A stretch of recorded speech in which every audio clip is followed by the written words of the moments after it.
నమస్తే రేవంత్. నమస్తే అండి. రేవంత్, ఎన్‌పీఎస్‌కి సంబంధించి ఇప్పటి వరకు 50,000 రూపాయల వరకు ఎగ్జంప్షన్ ఉంది. సో ఇది 1,00,000 వరకు తీసుకెళ్లే ప్రపోజల్‌లో ఉన్నట్టుగా కూడా వార్తలు వస్తున్నాయి. ఏంటి అసలు? డాక్టర్ సచిన్ రాజ్ అత్యాధునిక వరల్డ్ క్లాస్ ఫిజియోథెరపీ ట్రీట్మెంట్ తో అన్ని రకాల నొప్పులకు శాశ్వత పరిష్కారం. సో బేసిక్గా NPS national pension scheme. So national pension scheme అనేది అందరికీ వర్తించేది. అదేదో ఒక గవర్నమెంట్ ఎంప్లాయీ కాదు. ఇప్పుడు గవర్నమెంట్ ఎంప్లాయీ అంటే వాళ్ళకి ప్రొవిడెంట్ ఫండ్స్ XYZ అవన్నీ కూడా కొంత డిడక్షన్స్ ఎంప్లాయీ సైడ్ నుంచి, contribution from the government side నుంచి తీసుకొని యాజ్ ఆఫ్ నో వాళ్ళకి అది ఇంప్లిమెంట్ అవుతుంది. అది ప్రైవేట్ ఎంప్లాయీస్కి కానీ, లేదా హౌస్ వైఫ్స్కి కానీ, లేకపోతే వ్యాపారం చేసుకునే వాళ్ళు కానీ, సో ఎవరైనా కానీ వాళ్ళు ఒక పెన్షన్ ప్లాన్ కోసం ప్రిపేర్ అయ్యి ఉండాలి అని ఒక మంచి ఉద్దేశంతో మనకు భారతదేశ ప్రభుత్వం ఎన్పిఎస్ అనేది మనకు లైవ్లోకి తీసుకొచ్చింది. సో రిటైర్మెంట్ అయ్యే టైంకి ఫండ్స్ లేకుండా ఇబ్బంది పడే పరిస్థితి ఉండకూడదు. గవర్నమెంట్ ఎంప్లాయీస్ అనే వాళ్ళ లైఫ్ చాలా సెక్యూర్డ్ అని చెప్పేసి అందరూ మాట్లాడుకుంటూ ఉంటారు. దానికి గల ప్రధాన కారణం వాళ్ళు రిటైర్ అయిన తర్వాత వాళ్ళకు ఒక మంచి ఫండ్ అనేది వస్తుంది. ఎవ్రీ మంత్కు సరే వాళ్ళకి ఎంతో కొంత శాలరీ అంటే అదే ఫండ్, ప్రొవిడెంట్ ఫండ్ నుంచి వాళ్ళకి ఒక అమౌంట్ వస్తూ ఉంటుంది, పెన్షన్ అమౌంట్. సో వాళ్ళు సెక్యూర్డ్ గా ఉంటారు అనే ఒక రీజనింగే మనం ఎందుకు గవర్నమెంట్ ఎంప్లాయీస్ లైఫ్ సెక్యూర్డ్ అంటాం అనేది. సో బేసిక్గా సెక్యూరిటీ అందరు సామాన్యులకి రావాలి అని చెప్పి ఎన్పిఎస్ అనేది ప్రవేశపెట్టారు.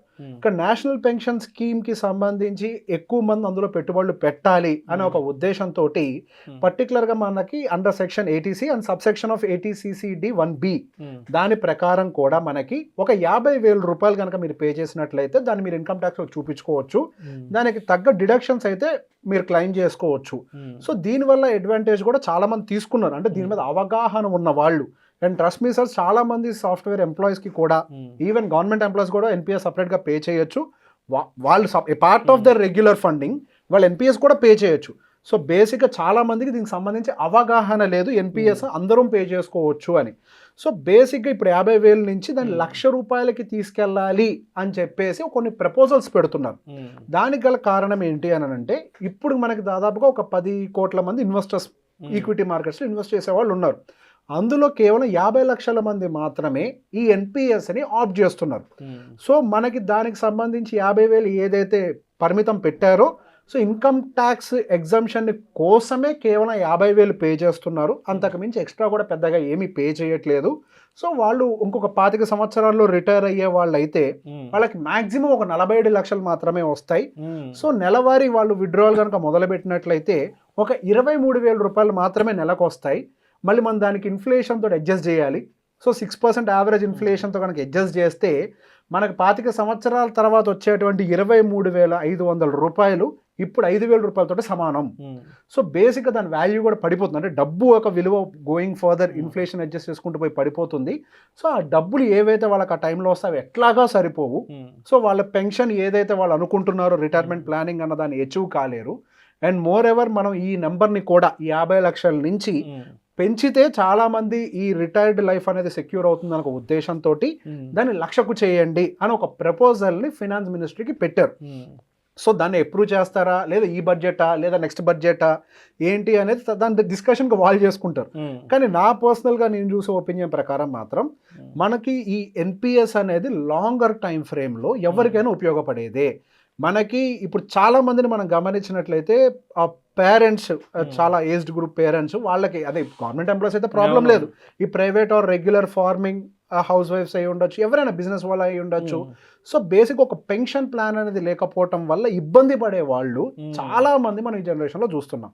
సో బేసిక్గా మన జనరేషన్ పర్టికులర్గా ఈ జనరేషన్ వాళ్ళకైతే ఈ సేవింగ్స్ పాలసీస్కి సంబంధించి కానీ, ఈ సేవింగ్స్కి పద్ధతులకి సంబంధించి కానీ మేబీ కొంతవరకు అవగాహన తక్కువై ఉండొచ్చు, లేకపోతే మనం లైఫ్ లివింగ్ స్టాండర్డ్స్ పెంచుకోవాలి అని ఒక ఉద్దేశంతో అయి ఉండొచ్చు. ఈ సేవింగ్స్ అనేది అసలు లేకుండా పోతుంది.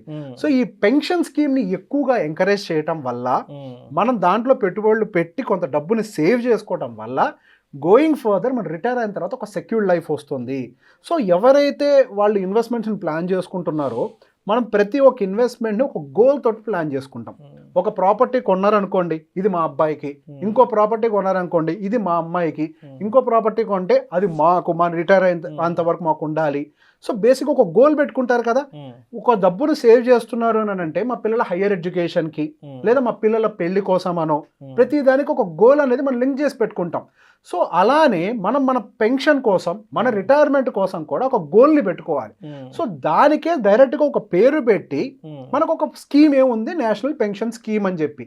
సో ఈ నేషనల్ పెన్షన్ స్కీమ్ని చాలామంది ఎందుకు అవాయిడ్ చేస్తారనంటే, బేసిక్గా పెన్షన్ స్కీమ్ అనగానే దాంట్లో రిటర్న్స్ రావు, అందులో ఇన్వెస్ట్ చేసి వేస్ట్, నేను బెటర్ గ్యాంబ్లింగ్లో పెట్టుకుంటా, డబ్బులు పోయినా పర్లే, వస్తే షూర్ షాట్ పెద్ద అమౌంట్ వస్తాయి. బేసిక్ ఇట్లాంటి మన వాళ్ళందరికీ ఈజీ మనీ ఫాస్ట్గా రావాలి, లాంగర్ టైంలో స్లోగా రిటర్న్స్ ఇచ్చినా వాళ్ళకి అవసరం లేదని అనుకుంటారు.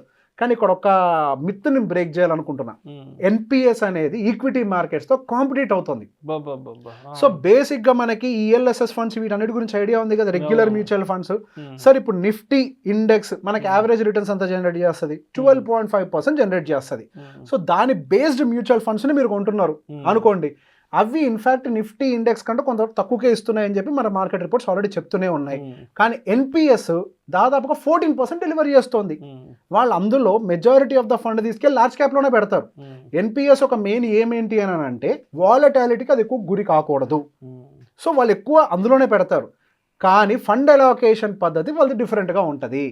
వాళ్ళు ఒక 60% to 70% అందులో పెట్టచ్చు అండ్ లార్జ్ క్యాప్లో, తర్వాత కొంత స్మాల్ క్యాప్, కొంత మిడ్ క్యాప్, కొంత డెప్ట్ బేస్డ్ ఫండ్. సో బేసిక్ ఈ ఎన్పిఎస్లో ఉన్నటువంటి అడ్వాంటేజ్ ఏంటి అని అంటే, మన రిస్క్ని బేస్ చేసుకొని మీరు మీ ఈక్విటీ పోర్షన్ని సెలెక్ట్ చేసుకోవచ్చు. Conservative, moderate, aggressive. ఇందులో మీకు 3 పద్ధతులు ఉంటాయి. కన్జర్వేటివ్ అనే వాళ్ళకేమో ఈక్విటీ పోర్షన్ తక్కువ అలోకేషన్ ఉంటుంది, అంటే మేబీ 20 to 30%, మిగతాది మొత్తం డెప్ట్ ఉంటుంది. మోడరేట్ అనే వాళ్ళకేమో 50% ఈక్విటీ, 50% డెప్ట్ ఉంటుంది. సో వాళ్ళ రిటర్న్స్ కొంత వీళ్ళకంటే బెటర్గా ఉంటాయి. అగ్రెసివ్, నేను కొంత రిస్క్ తీసుకుంటా, అంటే రిస్క్ అంటే వాలటాలిటీ నేను తట్టుకుంటా, కొంచెం అటు ఇటు అయినా నేను పెద్దగా భయపడను, నాకు ఎట్లాగో 25-30 సంవత్సరాలు ఉంది కాబట్టి, లాంగర్ టైం ఫ్రేమ్లో మార్కెట్స్ గ్రో అవుతాయి కాబట్టి నేను అగ్రెసివ్ చూస్ చేసుకుంటా అనే వాళ్ళు కూడా ఈ ఆప్షన్ కూడా చూస్ చేసుకోవచ్చు. సో వాళ్ళకు వచ్చేసరికి సుమారుగా 70 to 75% ఈక్విటీ అలోకేషన్ ప్లస్ డెప్ట్, మిగతా బ్యాలెన్స్.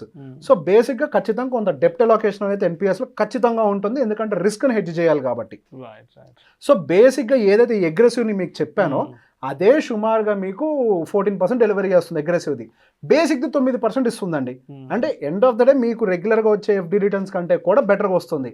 సో బేసిక్గా డెప్ట్ అలొకేషన్ ఎక్కువ ఉన్నప్పటికీ ఇందులో 70% ఉన్నా మిగతా 30% ఈక్విటీ ఉంది చూసారా. డెప్ట్ అనేది ఏం చేస్తుంది అని అంటే మనకు సెక్యూర్ చేస్తుంది, ఈక్విటీ పోర్షన్ అనేది కొంత వెల్త్ని గ్రో చేస్తుంది. డెప్ట్ 6 to 7%, ఆ అడిషనల్ రిటర్న్ అనేది ఈక్విటీ నుంచి జనరేట్ చేస్తారు. సో ఓవరాల్గా మనకి ఎన్పిఎస్ అనేది వెల్త్ క్రియేషన్ అండ్ ఒక సెక్యూర్డ్ లైఫ్ కోసం ప్లాన్ చేసుకోవడానికి ఉపయోగపడుతుంది. సో మనకి ఎప్పుడైతే 60 సంవత్సరాలు వస్తాయో అక్కడ నుంచి బై డిఫాల్ట్గా ఎస్డబ్ల్యూపీ యాక్టివేట్ అయిపోతుంది, systematic withdrawal plan, something like that. So మనకి ప్రతి నెల మన అవసరం తగ్గట్టుగా మనకి జీతం వచ్చి పడ్డట్టుగా పడిపోతూ ఉంటాయి. సో బేసిక్గా అందులో ఉన్నటువంటి డిడక్షన్స్ కోసమే మీరు డబ్బులు కట్టకుండా కాకుండా దాన్ని కంప్లీట్గా రిటైర్మెంట్ కోసం ప్లాన్ చేసి కనుక పే చేస్తే అప్పుడు నిజమైన పర్పస్ అనేది ఫుల్ఫిల్ అవుతుంది. రిటైర్మెంట్ అనేది ఎంత సెక్యూర్డ్గానే ప్లాన్ చేసుకుంటారు. అసలు బేసిక్గా రిటైర్మెంట్ అంటేనే సెక్యూరిటీ కోసం చూసుకుంటూ ఉంటాం. రిటైర్మెంట్ టైంకి ఆ టైంలో రిస్క్ చెయ్యం. సో ఆ టైంకి మనకు కావాల్సినటువంటి ఫండ్ అలొకేషన్ జాగ్రత్తగా ఉంచే బాధ్యత ప్రభుత్వం ఉంది. దానికోసం ఐసిఐసిఐ ఉండొచ్చు, ఎస్బీఐ ఉండొచ్చు, క్వాంటా ఇట్లా రకరకాల కంపెనీస్ ఫండ్స్ని రన్ చేస్తున్నాయి. సో బేసిక్గా మీకు నచ్చినటువంటి ఫండ్లో మీరు ఆ ఎన్పిఎస్ని సెలెక్ట్ చేసుకొని మీరు అందులో పెట్టుకోవచ్చు. ఇప్పుడు 50,000 నుంచి ₹1,00,000 పెంచడం వల్ల దీంట్లో కూడా పెట్టుబడులు పెరుగుతాయి. That was very happy. So బేసిక్గా ఇక్కడ వాళ్ళ ఒపీనియన్ ఏంటి అని అంటే, ఎండ్ ఆఫ్ ద గవర్నమెంట్కి వచ్చేది ఏం లేదు. ఆ ఫండ్స్ అని ఎక్కడికి పోతాయి, మళ్ళీ ఈక్విటీ మార్కెట్స్కో డెప్ట్ మార్కెట్స్కో వెళ్తాయి.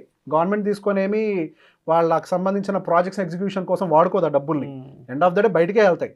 కానీ ప్రభుత్వం యొక్క ఉద్దేశం ఏంటి అని అంటే, వాళ్ళు రిటైర్ అయ్యే టైంకి ప్రజలు ప్రాబ్లంలో ఉండకూడదు. సో మనం ఈ క్లాజ్ని కనుక ఇంక్లూడ్ చేస్తే ఎంతో కొంత కడతారు, కానీ ఆ కొంత అనేది సరిపోదు, ఇంకొంచెం పెంచాలి అనేది ప్రపోజల్స్ ముందరికి వెళ్తున్నాయి. అది పెంచడం వల్ల ఎక్కువ అవేర్నెస్ వస్తుంది. 1 lakh డిడక్షన్ అని అంటే చిన్న విషయం కాదు. అవుట్ ఆఫ్ 6-7 lakhs ఇప్పుడు ఏదైతే మనకి బేసిక్ ఉందో 8 lakhs వచ్చేవాడికి 50 నుంచి ఇంకొక 50,000 ఎక్స్టెండ్ చేస్తే వాళ్ళకి మంచి డిడక్షన్స్ కలిసి వస్తాయి. 30% స్లాబ్లో ఉన్న వాడికి అయితే దాదాపు ఇంకో 12,000 దాకా మిగులుతాయి డబ్బులు. సో బేసిక్గా ఈ డిడక్షన్ని అడ్వాంటేజ్ తీసుకోవడానికి కూడా పే చేస్తారు. బట్ నా ఉద్దేశం అయితే కేవలం డిడక్షన్ కోసం కాదు, దాన్ని బై డిఫాల్ట్గా మన లైఫ్లో పార్ట్ కింద పే చేయాలి. మనం రకరకాల వాటికి ఈఎంఐలు పెట్టుకుంటాం కదా, మొబైల్ కావాలి, దానికి XYZ కావాలని. సో అలానే ఇది మన లైఫ్లో ఒక పార్ట్ అయ్యి ఉండాలి, not just for deductions. Right. NPS అనేది ప్రతి ఒక్కరి లైఫ్లో పే చేయాల్సినటువంటి fund. Thank you sir, thank you. Thank you అండి.